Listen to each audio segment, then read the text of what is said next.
Hey guys, it's me, Keisha, and I'm here with this week's All Tea, All Shade, Love and Hip Hop Atlanta Season 13, Episode 1 review. Yes, Love and Hip Hop is back, and it's been on for 13 seasons.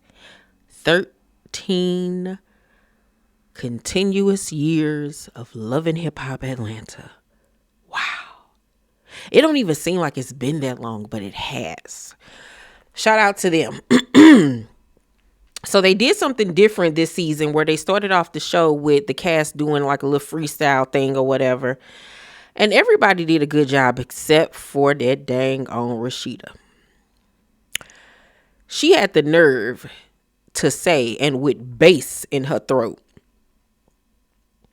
"This a light day, it's light work, and y'all can pop y'all ish, cause I ain't leaving Kirk."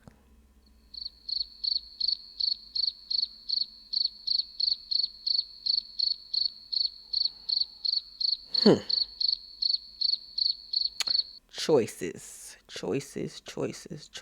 were made. Yeah, that was her choice, Keisha. Yeah. What gagged me was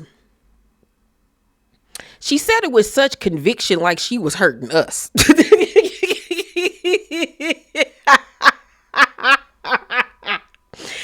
Like, you ain't hurting us, girl. You're hurting yourself.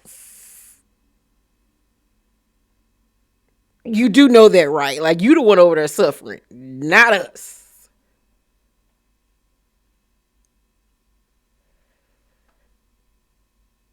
Child, that wig glue must be seeping into her brain, because I cannot, girl. You want to be over there with that man that got a dick in his throat, girl, you go right ahead. We are not gonna stop your shine, okay? Sierra.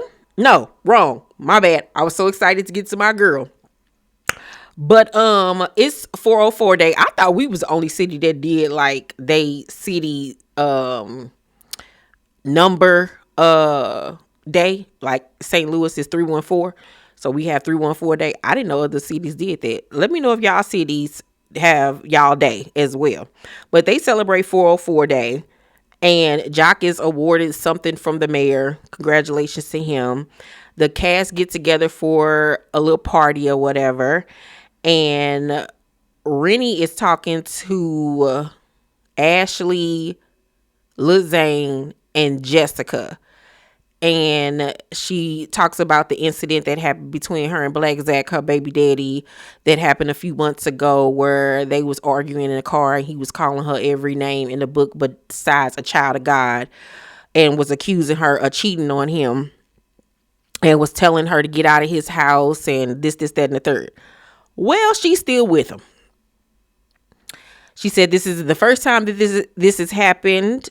And Jessica, my God, asked the girl, "Well, is the baby his?" Oh, Jessica. Renie was like, do you want to catch a fade? Like, I don't think you want it with Renie. Renie hit hard, okay? But she says even though he's cheated on her, she's not willing to give up her family. Bless her heart. I know she's been through a lot over the last few years with leaving her mama. Now she didn't had another baby or whatever. But girl, you got to have way more self-worth than that. You got a daughter. You have little boys that are looking at you. Not even little boys. You're big kids. They like teenagers now, right? Like, you have children that are looking at you, and you don't want your kids to think that it's okay for a man to literally call you a bee and a hoe and to disrespect you and degrade you and talk crazy to you the way that he has. And then on top of that, got the nerve to be cheating on you, and you sitting up here fighting for what? What are you fighting so hard to keep? A man around that does not respect you, so your son can grow up and see this type of behavior being taught? That's what you're holding on to? Okay. So she brings up Karlie and asks, has anybody spoken to her? Ain't nobody talked to her or whatever. And Jessica brings up that she wants to do a girls retreat to get all the girls together, because, you know, it's a lot going on. Then we get to my girl Sierra. Sierra done lost a little weight or whatever. And her voice was different. Like her voice was a little bit more high pitched. And it was given like she couldn't breathe. It was like, did she get a rib taken out or something? It was kind of weird or whatever. But in her confessional, which I will be doing Love and Hip Hop Atlanta confessionals this season. I did skip last season, but I will be back with doing confessional look reviews this season. But in her confessional, she says, it's been a while. It's been a couple of months. Since the last time you guys seen me, my life have been thriving. Being a wife, being a mom, me revamping my Ghetto Girls podcast. And you know what? This year, I've decided to cut anybody out my life who is not a real friend. And that includes Renie. Yep, Renie. I thought we had worked things out until I seen what she said about me again. So since you said that I was a TV friend, I haven't spoke to you since, and I've decided not to speak to you today.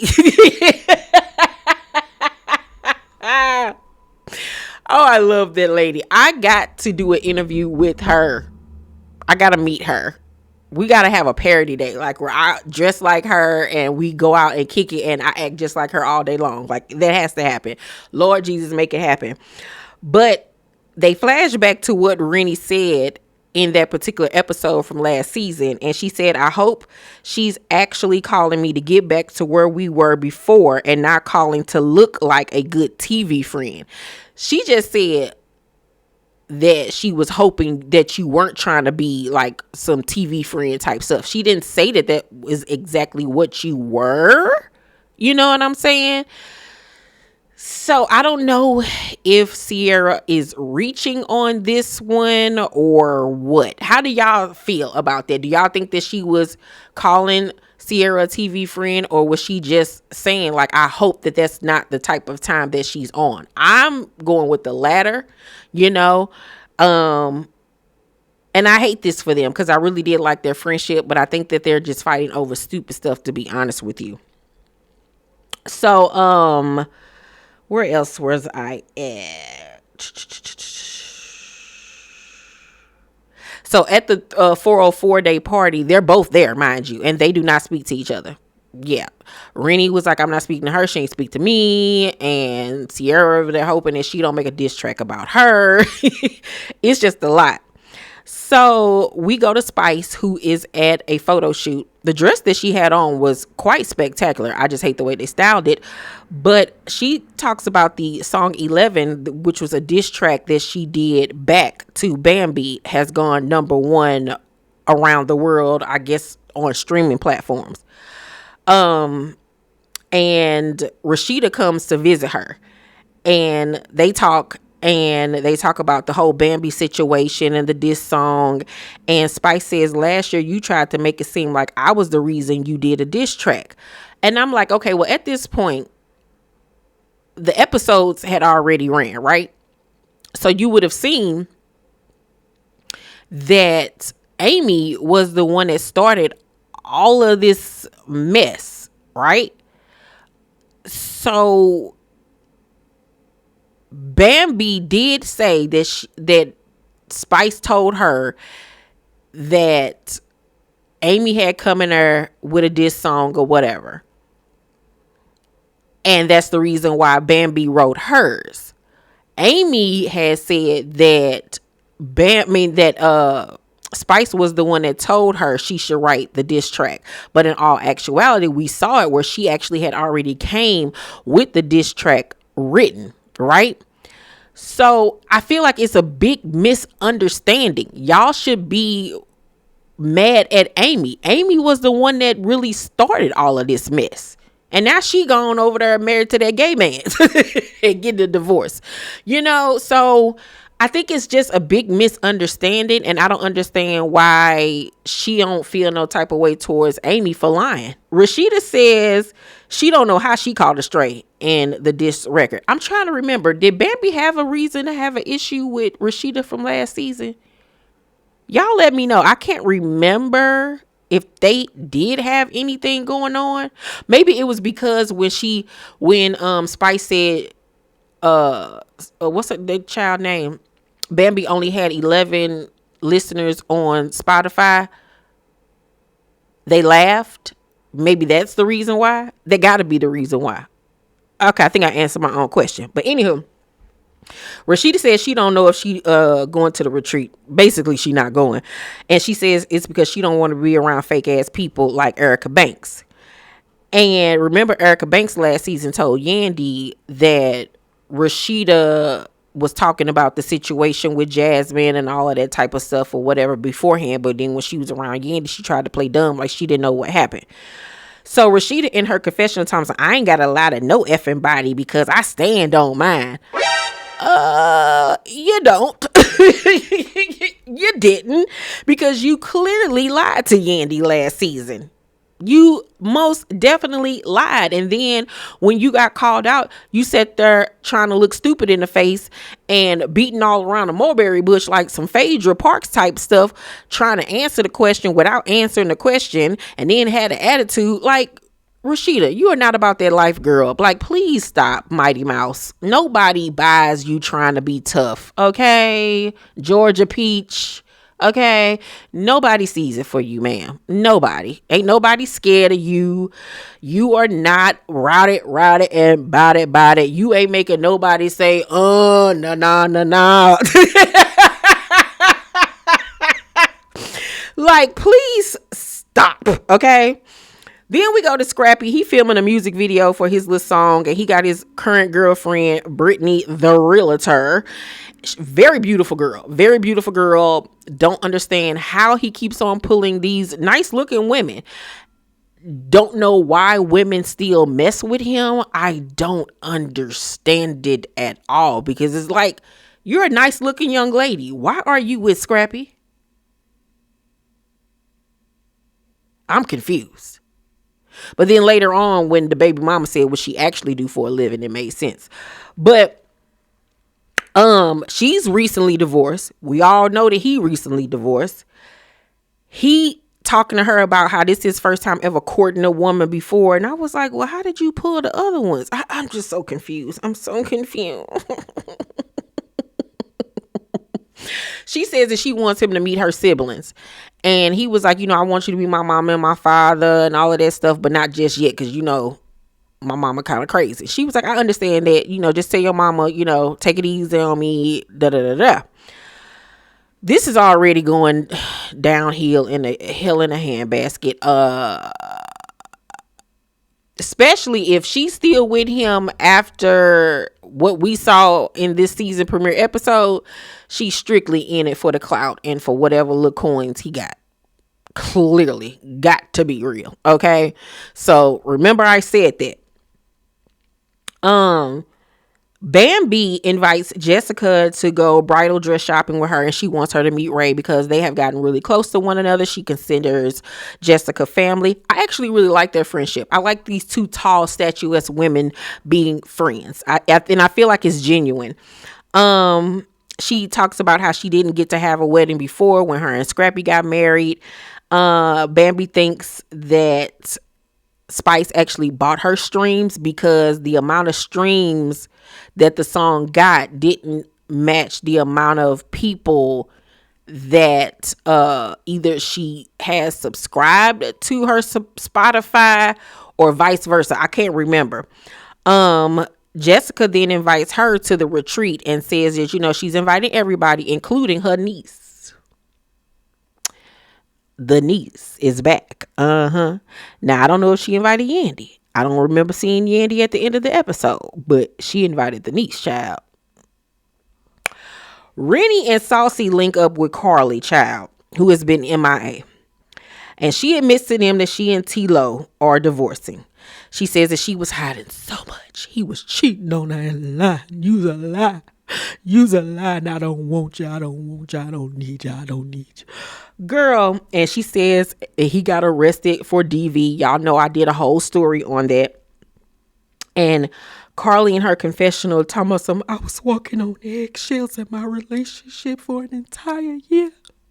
Y'all just don't know. Y'all just don't know. I went through so much with that little boy. He just took me through. He was just over there rag dogging me, child, just whooping on me, just jumping on me every night and day. He had the now there's TV girls jumping on me too, Jesus. I ain't know what to do. Me and Jasmine was fighting for our life every day, and the grandbaby. It was like, Karlie, if you think I believe you, I don't know about y'all, but if you think I believe you, you got another thing coming. She continued on talking about, I'm afraid. I was covering up everything. You so afraid of him. You was covering up so much. But after he got, quote unquote, arrested for DV, a few weeks later, you got arrested for breaking into the house. If somebody whooping on me the way you said he was whooping on you, I'm not going to go back over to the house to go and talk to this person, because that's what it was said was that happened in the police report. She went over there trying to break into the house to talk to him. Like, girl, stop. I don't bit more believe that boy was over there jumping on her. I really don't. Was he cheating on her? Yeah, absolutely. Was he lying to her? Absolutely. Does that make it right? Absolutely not. But do I think that he was over there beating on her and everything? Absolutely not. We all know Karlie and her antics, and this time it went too far. It went absolutely too far, and that is why she's in the position that she's in now, because you went from him being arrested allegedly for DV, and then now you facing charges because you're crazy. You over there so afraid and was hiding so much, but we ain't forgot that last season he caught you recording his conversations and then chasing after him to come back on the damn cash trip. But you scared of him? Make it make sense.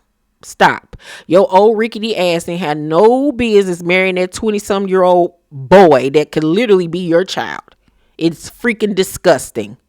And now you paying for it because you've been playing since we met you 13 years ago. And now it's finally caught up to you. You too old for this mess. You're a grandmother. Act like it. Like, what is wrong with you? And I hope they do make you pay something. You got to be on probation or something, because it got to stop at some point. Like, you have not evolved at all in the last 13 years you have been on this show. Maybe financially, career-wise, but mentally, you are still as petty and ignorant and childish and ghetto and ratchet as you were 13 years ago. And it's sad. So then Renie invites her to the to the girls trip. And she was like, I don't know where you and Jessica stand. And Karlie was like, I mean, I love her to death, but when talking to me, you need to be on some grown woman-ish. You're not a supermodel anymore. Grow the F up. Karlie, when that man allegedly hit you, did you bump your head, against a cabinet? Because you are the last person to tell somebody that they need to talk to you on some grown woman-ish and that they need to grow up. Jessica is way more mentally mature than you are. And once a supermodel, always a supermodel, young lady. Catch. Just like you a hoe and always will be a hoe, she will always be a supermodel. You could never, ever, ever. Don't play with her. So then we see Scrappy at the end of the episode. He at Shakira's house. Obviously, he had slept over. He got on his robe and she in lingerie or whatever. They on the bed. And mind you, him and Brittany are supposed to be exclusive. He's telling her he don't see nobody else and that he's only with her. But lo and behold, he admits that he's still effing on Shakira. So he didn't lie to this girl in her face, right? So that's why I said after this episode, if they still together, then yeah, she's strictly with him for the clout and for whatever type of fame she can get from being on Love and Hip Hop or whatever money he offering her, obviously, because ain't no way you about to play in my face like this. So Scrappy get to talking about how they got to get their son off of her breast milk because he barely even knows Scrappy or whatever, because he always want to be on her. And Shakira was like, I'm not gonna blow smoke up your eight any longer. I mean, you're okay daddy. And she get to talking about, this cat is great. That's why you make them 3 a.m. phone calls. Cause I put this on you every motherfucking time, nigga. This is good. This on motherfucking fire, bitch.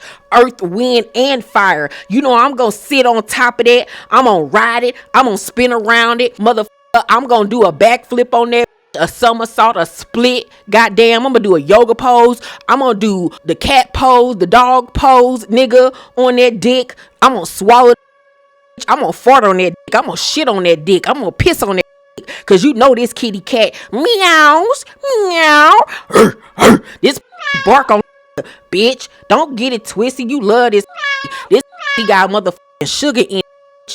Sugar, not regular sugar, not cane sugar, bitch, but brown sugar, bitch. Maple syrup in this hoe. It's sticky, icky, ooh. I'm gonna do what the I'm supposed to do with it. I'm gonna smack it, flip it, rub it down. Oh no! Wake up, wake up, wake up. It's the first of the month. Get up, get up, get up. So get this. Come on. You already know what it is. Brooklyn in this house, motherfucker. This mother see like a chopped cheese sandwich on a mother rainy day, ho. Got me mother twisted, nigga. It was like, what? Scrappy was sitting there looking at her like, are you okay? Like she was doing the most. And I told y'all this was going to happen. I told y'all last season this is exactly what was going to happen. Shout out to T-Squad member Nona who hit me up today talking some girl. You got to be psychic because you said this was going to happen last season. I was like, I told y'all. Shout out to you, Nona. Because I'm like, she gonna come on her and act like a terror. She's going to be his worst nightmare. And I was exactly right. She is going to be his worst nightmare. She thought that having his baby was going to make him want her, and that could be the furthest thing from the truth. And I said that she was going to flip out and lose her mind when he started toting around somebody else other than her, because she thought it was going to be her, and it will never be her. Never. And she showed her ass in this week's episode. So she was like, I moved down here for you, and then you're flaunting this little girlfriend around, Brittany the realtor, who really doesn't sell any houses. She sells bottles at Magic City. And I was like, okay, that makes more sense. Because I'm like, any woman that's out here really selling properties and really on her real estate journey, and why would she be with Scrappy? It doesn't make sense. It doesn't add up. Now that I know she a bottle girl, okay, it makes so much more sense. Okay. But Shakira was like, what did you tell baby girl that after you take her to dinner, you eating this nigga, you eating it like it's some mother filet mignon, some tiramisu up in this. And Scrappy was like, is that what we're doing? And she was like, yeah, that's what we're doing. He was like, okay, I ain't got no time for this scriznai. I got to get the biznai up out the scriznai. And she was like, go ahead and leave like you always do. You don't take care of your son anyway. You're with Brittany the realtor with her bot ass face. You come over here to my house in the middle of the night. You don't take care of your son. You send your son pennies. You don't even see him Bitcoin. You send Brittany the realtor every dime you get. You with a that's 43 years old with 3 kids. Pause on that 43, nigga. I'm 43. She using you. That bitch don't care about you. You told your mother I was crazy, right? This is crazy, bitch. Kiss my. You come get this every motherfucking night, nigga. Fire cry in this house, motherfucker. I'm like Cain in. I make the flames go up, ho. Undertaker. This is crazy. You and my fofo make sure all y'all motherfucking kids don't grow. You motherfuckers can't be us or see us. It was like, what is happening here? Like, she was so doing the most and performing. That was a whole show. There was a whole show. She said, lights, camera, action, bitch, we're filming. I'm about to solidify myself on this show. With or without you, I'm going to mark my territory. I'm going to be a cast member on this hoe. You got me fucked up because all of that was too much. It wasn't real. She was acting. She was doing the most. The patting of the pussy, we all know she got that from Evelyn. Like, it was so tired. Was it funny? Yes, because her and them little bird legs wasn't gonna bother me. But this is what you get when you have sex with a woman after you had just fucked her friend. These are the type of antics that you get. So do I feel sorry for him? Absolutely not. Because Scrappy is a fool. He gonna always be a fool. He nasty. He trifling. He don't take responsibility for the things that he does. He needs to get his veneers redone because they look like they are going, like if you just go like that, it look like his teeth on crack and break. She need to get hers done because hers is an old set too. They look like they starting to turn gray. Both of them look like they breath stink when they talk. Like, y'all got a lot to work on. Okay. The baby is beautiful though. The baby is gorgeous. That baby is beautiful. Beautiful. But you two niggas, ain't nobody got time for that. As far as the season premiere goes for season 13 of Love and Hip Hop Atlanta, I'm going to give the season premiere episode a B-. It was cute. It was cute. Yeah, it was cute. I'm ready to see what this season is going to bring. Y'all make sure to thumbs up this video, subscribe to my channel, and turn on your post notifications so y'all know when my videos drop. I love y'all so much, and I will see you on the next video. Bye.